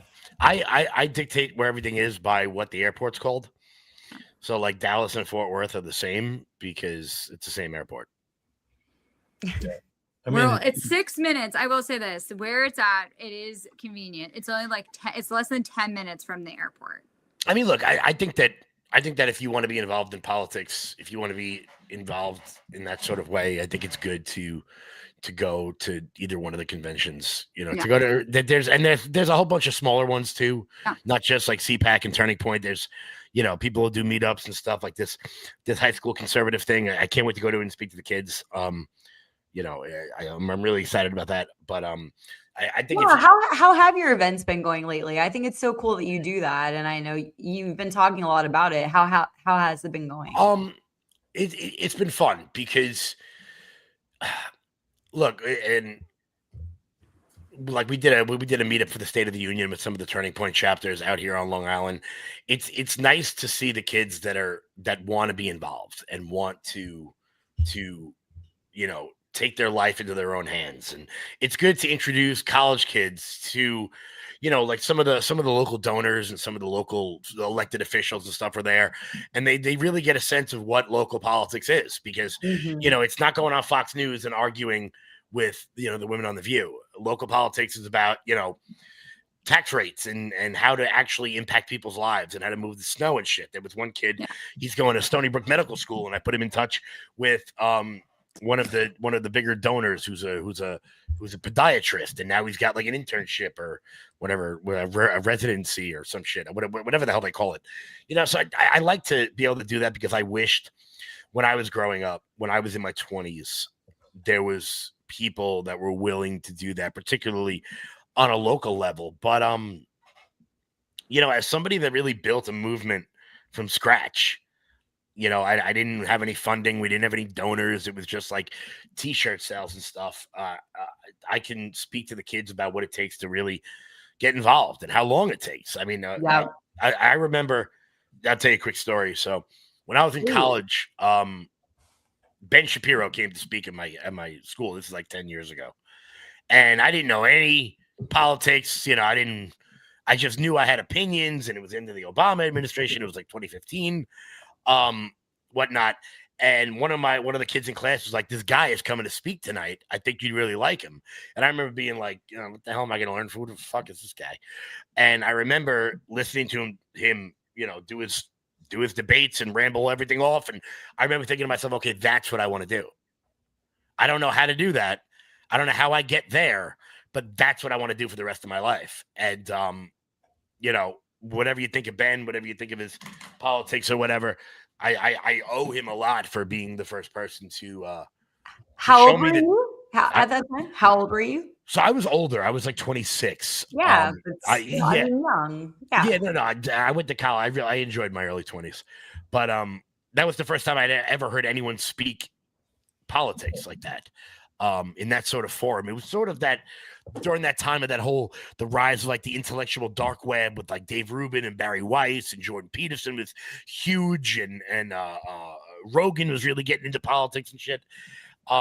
But I'd never heard anyone talk like that before, and it was that moment that I knew that I was going to figure out a way to make whatever the hell it is I'm doing now. I don't even know what the hell you call it. I'm an influencer, which I hate that word. But Influence. so if I could help the kids out with that, because it's tough if you want to get like some of the bigger names, you want to get like Posobiec or Benny Johnson. It's tough to pay for them to come out or whatever the hell their arrangement is. So as much as I can help them out. I try to, because I wish people had done that I wish I had started when I was 20 as opposed to when I was 30. And so it's a lot of fun, I think. And I'll speak anywhere you can invite me. Like, you invite me, the most dangerous place in the world between me and a microphone. So But the most also that goes back to like what I was saying with my biggest thing is a lot of incumbents back in the day, a lot of incumbents came back and really helped with the grassroots. We're not seeing that from the Republicans anymore. And you do get that wowed. The young people that are in college that are coming to like the young Republican meetings, things like that, when the incumbents come back, they do get wowed because they see that person on TV or they see that person on Fox, whatever it is. And so, yeah, it sucks because I think our party needs a little bit of motivation. We also keep electing the Watleys. We keep electing these establishment candidates. People like Don Brown, there are great candidates out there that will return home. It's just we don't have them. And I don't understand why establishment keeps winning, because the movement on the ground is completely opposite. And I'll tell you what thing, maybe not term limits, but maybe we need to put like a cost. Like for Congress, you get 20 million. You can use your 20 million however you want, but that's all you get. Maybe we shouldn't allow like just endless spending on all these elections. President 20 million, Congress 500,000, whatever it looks like, because that's really what is killing our party. We have the House. Let's put that on there.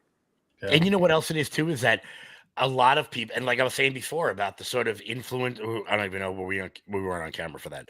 The sort of influencer base that doesn't do anything. Yeah. The people with 500,000 followers that you see on Fox, that you see on Newsmax, a lot of them don't leave the news desk. And for whatever reason, and I'm sure they have their reason, that people are busy, everyone got jobs and whatnot and all that shit. But like, if you invite me somewhere and I can afford to go, I'll go.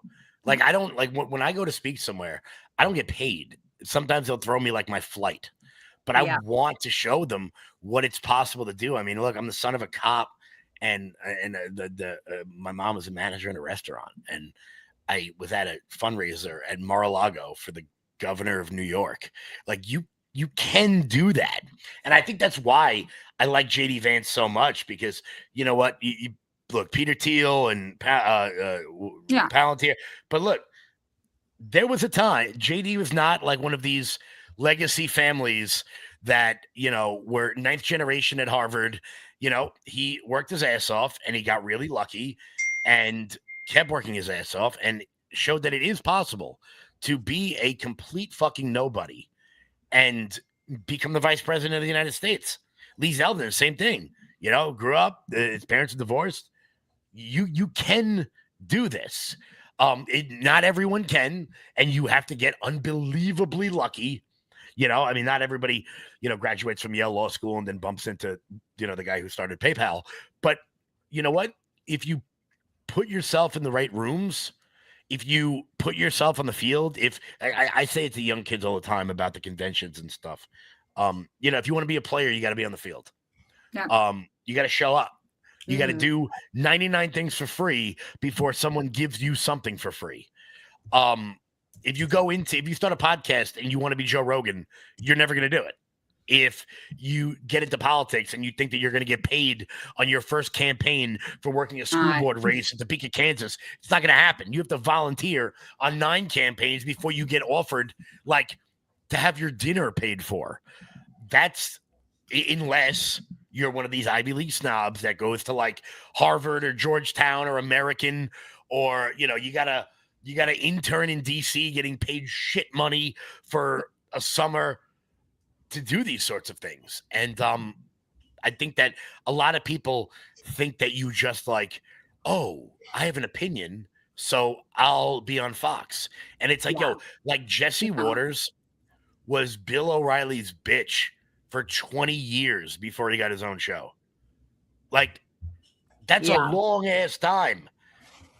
You I know, will and- say for Yeah. CPAC, for anybody watching that's younger or that like wants to get involved, I think that one thing for CPAC, I tell people who are like interested, and if you can like go with friends or whatever to make hotel room like better, whatever that looks like, there is a lot of people you can get photos with, a lot of the people that you really idolize in the party or that might motivate you. You can watch the new, like your favorite news channels, podcasters right there. They usually have like shows that you can watch. It is a great place where you can see and you can really feel like you're actually like hands length from these people that are making decisions and that you are wanting to be in these same rooms. And the ticket is not expensive. It's the hotel and flying there. That is. So they don't, I will give CPAC that. They don't mark the ticket up incredibly because of that. No, and you know, normally, generally speaking, the people who will go to the Turning Point conferences and go to CPAC are normally the cool ones that will like hang out and take pictures and, you know, sign their book and take a selfie and shit. Yeah. Normally they're not assholes. You know, there are people in this industry that are huge dicks that wouldn't, you know, put you out if you were on fire. Chris Cuomo.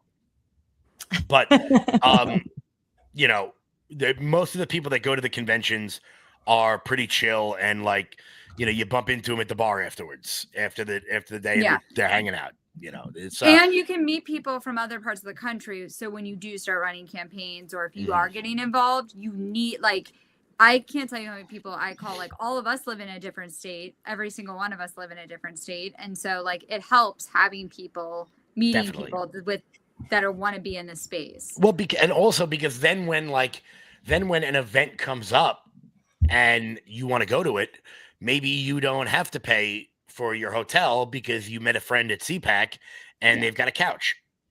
And, you know, I cannot tell you how many couches I've crashed on to like go to, you know, the Southwest Florida Republican. But Kevin, let's be honest, most campaigns hire within, like most people, like when they're like, it's not that easy to get a job. You're gonna have to get paid. A lot of people are like, hey, they're paying jobs, like come apply or like give me your resume. Or they'll be like, hey, my friend worked on this campaign, we should hire them. Definitely. So yeah, it is a great time. Like if you are getting involved, hate to take up time on Angela's podcast. I do not get paid by CPAC by any means, but these bigger places give you more of a, like an opportunity to meet more people and like really get your feet in the door to what this is going to look like long term. 1,000%. And, you know, it really gives you an idea of, is this what you really want? Is this really what you want to do? Because like I said, They're you know, assholes. yeah, you know what it is that I think a lot of people see politics as almost like a reality TV show. And to some extent it can be, but you know, most people are shocked when they get into a campaign office and find out what it really is. Like, it's like getting petitions signed and making phone calls. It's not like going on your local news channel and debating. That's not what it is. But they're especially, and it takes years to get to the fun jobs, by the way. Like years. Like definitely. I went years and I put up a lot of bullshit, a lot of tears for people being assholes to me before I was like being paid to like do what I do. Oh yeah, for sure. It's I mean, look, and then sometimes you work on congressional campaigns and the guy wins and he stiffs you $25,000. That's true too. You know, no one in particular. Oh my God. Wow. And just like, that's why I'm a fucking lib. You guys are I don't know. I mean, I'm kind of in a similar boat, but it's not related to she might not be. She might not be around the mountain yet, but she's coming We're around the talking mountain. about booze and hang out with all of us. You can't get But you know what is more that hillbilly than some of us once you get a weekend. But that's also why I think the conventions are cool, because you run into the people that are fine, like that are normal, and there's a lot of people out there that are freaks and like don't go out, and they just, it's not about partying and, you know, I mean, look, some of them get pretty wild, but like I grew up in the era where I didn't want to spend any time with conservative people on television. The people who blamed like Columbine on Eminem. I'm like, I don't want to fucking hang out with them. Like, I play Grand Theft Auto. I'm not shooting up my school. Like, but now a lot of it is regular people just hanging out. And yeah, I mean, it's a great point, because like, I don't know, online and, you know, social media is a whole different thing than real life, and meeting people in real life and hanging and getting to know people is so much more important than actually getting a sense of who people are. And honestly, yeah, we can all hang, like a lot of us, like, okay, sure, there's some people that you don't want to hang with, and you learn that pretty quickly, but it is cool to, for example, go to Moms for Liberty, which I was canceled for doing, and have conversations with people. And it's like, wow, we're actually so similar. We can relate on so many things, and we're not that different actually. And especially if nothing is happening in your area and you go to like a Moms for Liberty or a CPAC or a Turning Point, or they used to do that. What was the one Mike Flynn used to do?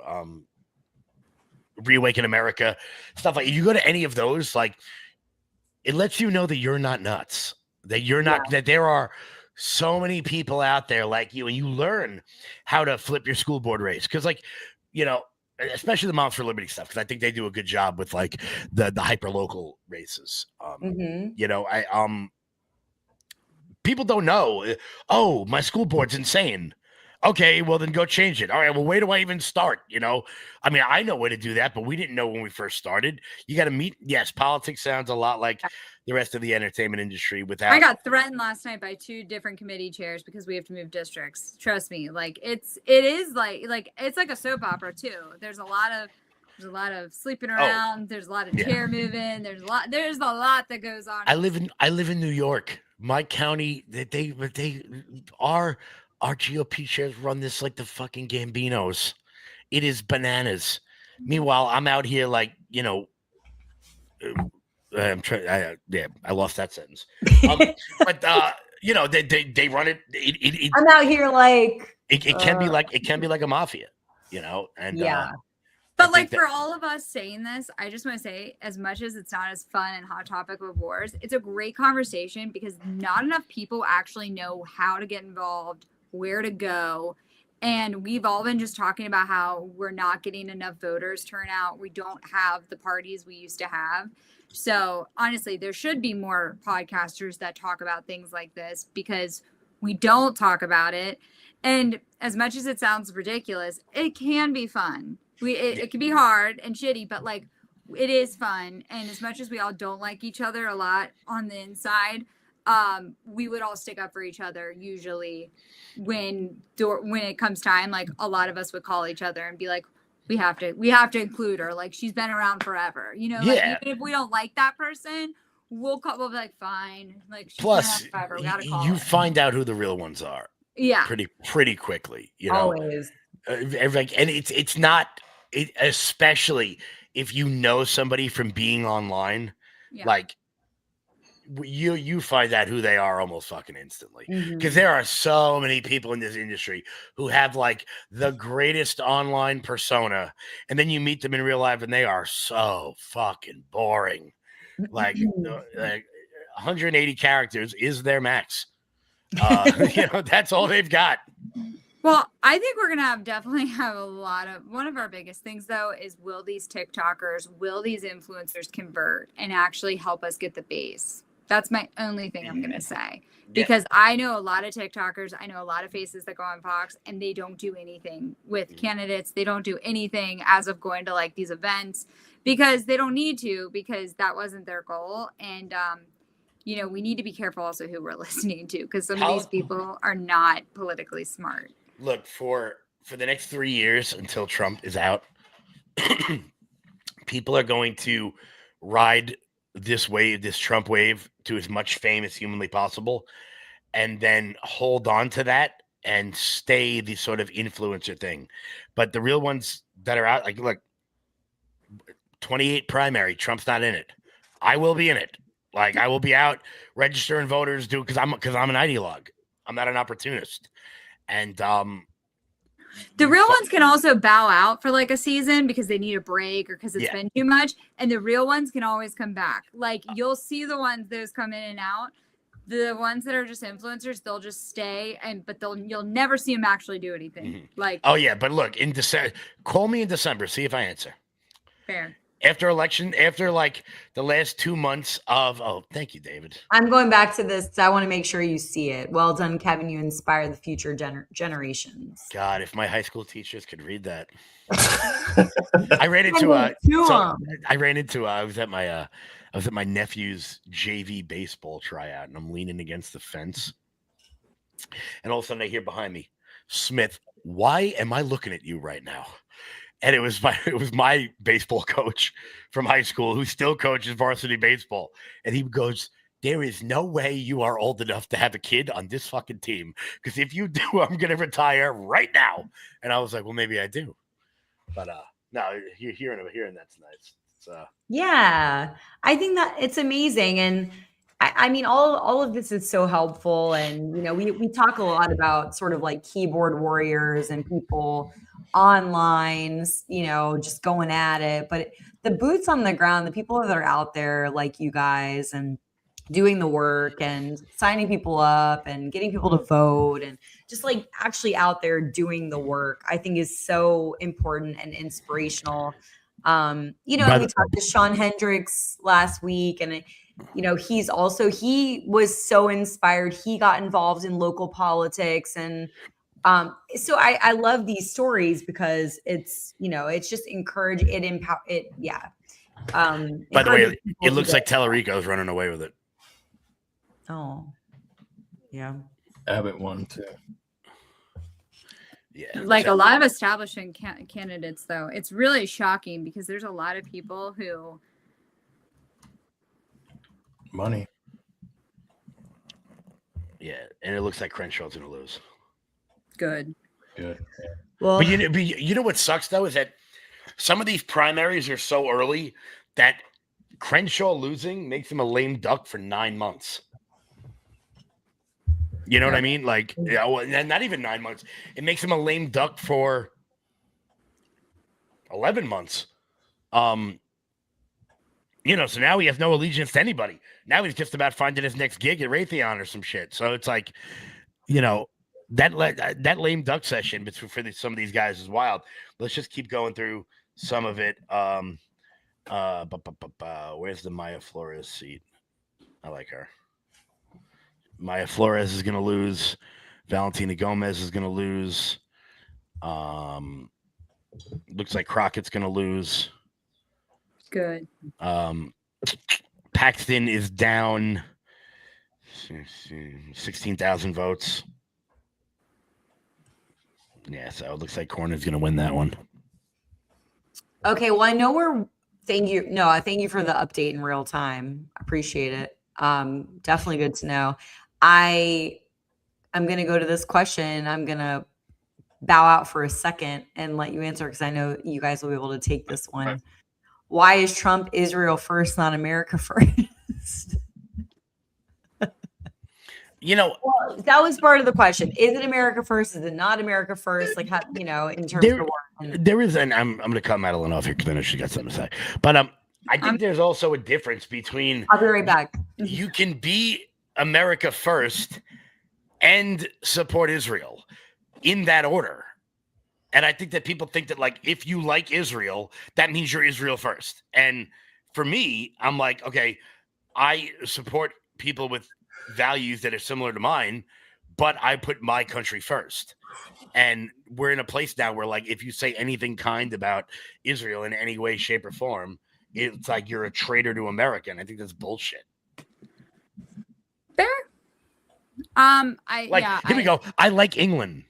Does that make me fucking England first? No. And I don't know. You don't have no. And here's the thing. I don't even think it's like I said. I like living in LA. You're surrounded by you have Persians on one side of you. You have Orthodox Jews on another. You have, LA. You have Koreatown, like 2 blocks from the Orthodox Jews. From West Hollywood on over. If you're in LA, you understand where I'm coming from there on the map. And it's interesting because you don't wake up and say, oh, I didn't wake up one day and be like, oh, I hate Jews. That's not how it works. I don't hate Jewish people. I have lots of friends that are Jewish people. I have friends that are Persians. And I'd be lying if I said, and they all know my takes because they've all heard me talk about it. But the fact is this, the war, the country Israel, and there's a lot. The lobby is the problem. We have a problem where we have money, and this money is controlling things, and the people with it tend to be Jewish. And I will say this: Jewish people tend to stick together, and there's something that one day maybe we'll all go down the melting pot and why the melting pot became what it is. But Jewish people tend to breed women, that they're smart. Princesses, Jewish princesses are a thing. You have, the women that have kids, they're the ones that call it. But back to the war, I think that,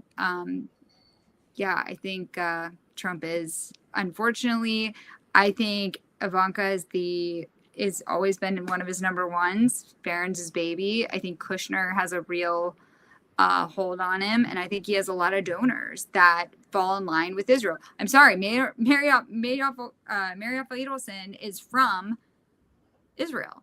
Like, she claims that Israel is her country. Really, it was Palestine. When she was born, Israel was Palestine, just so everyone's aware. But Trump's number one donor is, Israel first. That's where they come from.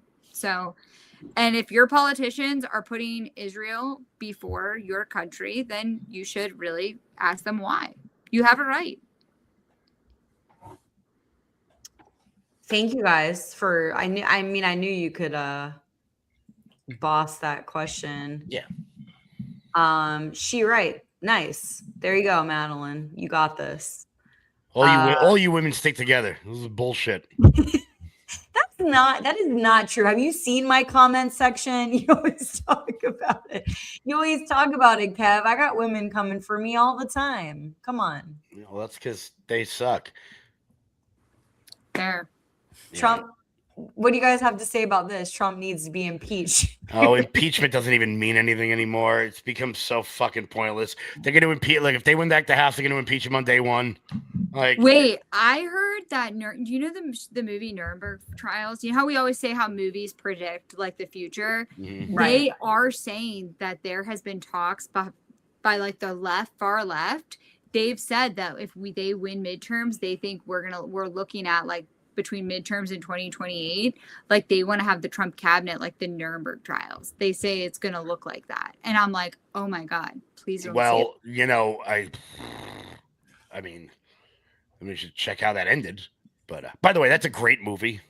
That is a great movie. I thought But Russell it's Crowe very was interesting spectacular. because somebody it was a leak, and somebody, you know, there's lots of plans, a lot of strategists, a lot of plans, things people get thrown around, and when you hear them, you're just like, oh my god, that's insane. But it's just like the Nuremberg trials. Well, you know, with that sort of vein, right? Now, if they impeach Trump and then they impeach Hegseth and then they impeach Noam and then they impeach all the people they don't like, they go right down the list, right? Do Americans at some point go, what are you doing? Like, this is all show. This means nothing. Like, are you going to impeach every cabinet member? You're going to impeach the HUD guy that played in the NFL, whose name I can't remember? Like, you know what I mean? Oh, what the hell's his name? I gotta look it up. It doesn't change anything. It's kind of like how I feel about House Oversight Committee. Yeah. Like, you can have everybody come and go before the House Oversight, but unless we see accountability, unless the DOJ gets involved, it's all for nothing. Yeah. Oh, James Comer is like, I just want to be like, bro, you like, what are we doing here? Like, you got closed door depositions with the Clintons and shit. Like, I mean, although seeing Hillary Clinton freak out. Also, I just want to put it out there. How about a video testimony about Bill Clinton and his sexual picadillos while wearing a blue dress? Did you see the bold move, Hillary? Bold. Did you see the thing? It was a clip of the Clinton, whatever, the deposition or whatever. Like he said, they asked him, "Have you ever lied under oath?" And he was like, "No." Juanita Broderick posted or was like, "Are you fucking kidding me? Like, have you? Of course you have, you idiot!" Like I wish they would have done it with them together. Like, I know someone. right? I know I a know. member of Congress. who him with Monica Lewinsky. Oh, no, if they would have been With Hillary. Well, apparently, there's a rumor going around that I know is true. That apparently, if you go into the Oval Office, Trump here's the Resolute desk, Oh and my here God. is this, and he goes, and that's the blowjob closet. I believe it. And like, I believe that. apparently, it's like full of like MAGA hats right now, which like you know what? I'm not even mad at him. Like, I've seen stuff I'm mad at. I mean, like, No, that was it. That was the other thing. So Joshua said when they're going through the photo book or whatever, he was like smiling. And yeah, dude, it was like Yeah. when a serial killer like sees the the hell? mementos. yeah. Yeah, like, I man, don't buy for a second that there's way too many photos for him to not know anything about what was going on. And Also, like, you know, Hillary, no issue with like Bill in a grotto with naked women of Well, any age. that's the thing is like she answers it in a weird way. She was like, no, there was no like hot tub in the airplane. Like she answers the question in a weird way. That's not even what the fuck we were talking about. Like, you weirdo. Like she's a smart lawyer. Like she deflects in these weird ways. Like, and like you can't. Yeah, obviously there wasn't a fucking hot tub in the plane or whatever. That's not even what we're talking about. Oh, Like, wait a minute. Suburban Cowboy Dave. That clip, do you know how many airports I've been in where people just give you a massage? yeah, What? yeah. How does that? How many? That's never happened to me at LaGuardia. I've Where lived somebody around just, the world. where like some like teenage girl just comes up and rubbing your shoulder. That doesn't. What airport You're like, do you what? fly in? Yeah. Oh yeah, and I'll just sit here, random chick. Like, also, if you're on a private jet, you're not flying out of LAX. You're flying out of like Burbank, somewhere much like. Oh, well, happens all the time. Does it? Yeah, I Does guess it? you fly on the Lolita Express. I mean, it does. I will say though, that having a hot tub in your private jet. I mean, if I had a private jet, I'd put Yeah, hot it tub. wouldn't work. It's too heavy. Oh, really? Yeah. Oh. And then the sloshing or whatever, like it would cause problems. Like you would have to have a way to like Sloshing, huh? get water, like when the plane takes off or whatever, like it's gonna pour out. Like it All won't work. right. Maybe we'll fill it up afterwards. And then you like when you land or whatever, then it's gonna go forward too. So it's like, yeah. Right. I guess after. Hasn't happened to me, and I'm better looking than Bill. Are you? It hasn't happened to me either. I've never gotten a random massage, like just Is that a real pic of you? You said you don't have the mustache. So Yeah, the handlebar mustache isn't yeah, real. what's the deal? What do you mean, Angela? Really? What is? I don't know what that means. You know what? You too. I know we got 2 fingers and really what? Really what? We're having a great conversation here. Join it. Yeah. AJ. Join in. Yeah. Imagination is crazy. Exactly. Anyways, guys, I love you so much. This has been awesome. I appreciate you. I always love talking to you. Hanging with the friends. Madeline, you're onto something. We really do need to do like day drinking and doing a stream, something. I don't know. It sounds so fun. That's where we take this to the next level, honestly. I know. I'm getting off the ride at It's a Small World and getting thrown out. Actually, I really do think people would watch all of us like sitting there talking. People would probably think that's actually hilarious. All of us in real life coming together. I'll bring headbands for everybody. I'll pack them. Yay! I know. I only have 2. I bought 2. They're the same. It's just that one is white and one is black. I'm letting it go, so maybe I'll need one. Somebody told me that I should start like a headband, like a mega headband, like years ago, because I always had headbands in every time we went anywhere. You did inspire me. Headbands look great on you, and I haven't worn one in so long. And then I saw yours, and I was like, "Oh, that's so cute." And then I bought this. So they just keep the hair out of the face. Like I'm always like, there is that also, yeah. Yeah. So, but yeah, it would be fun, guys. I know. I love it. I want to do this so bad. Maybe I'm going to make that my whole show. Who knows? Before we check out, Madeline, I DM'd you. Okay.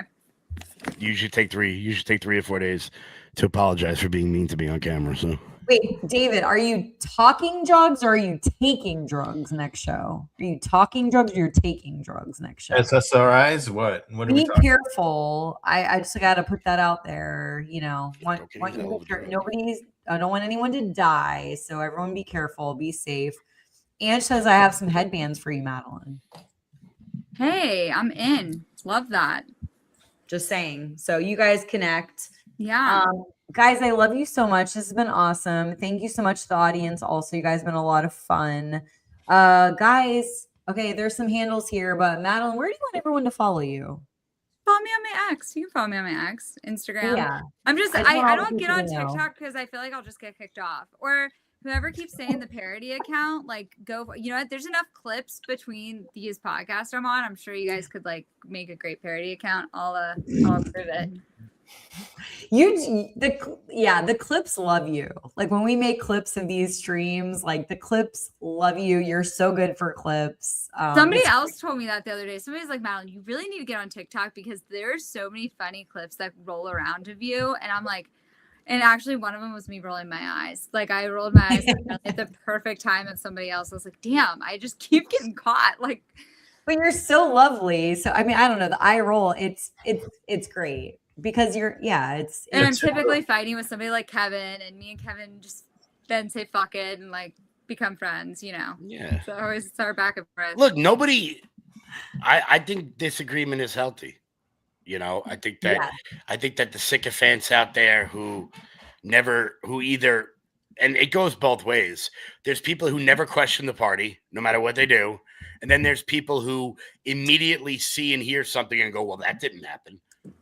And I'm like, no, sometimes things happen, you know? So I think that, I think it's good when friends disagree. Yeah. It makes us look dumb when we don't have the conversation. Like, you can't. Then you have accounts out there going, you know, President Trump is mentally slipping and he's unfit for office from Democrats. And I'm just like, oh, really, Harry Sisson? Are you shitting me? After the last 4 years, like, you schmuck. Well, it's a big problem on the left for sure, and something that I have really disliked and been vocal about is everyone acting like everything that Biden or Kamala did was amazing. And I'm like, I mean, like, let's be real. Well, you that's know? why there's some people on the left that I don't agree with, but I respect. People like Ryan Grimm and Anna John Fetterman. Fetterman. Anna Kasparian is, if it wasn't for the war, I think she'd be somewhere around Angela right now, peeking around the mountain.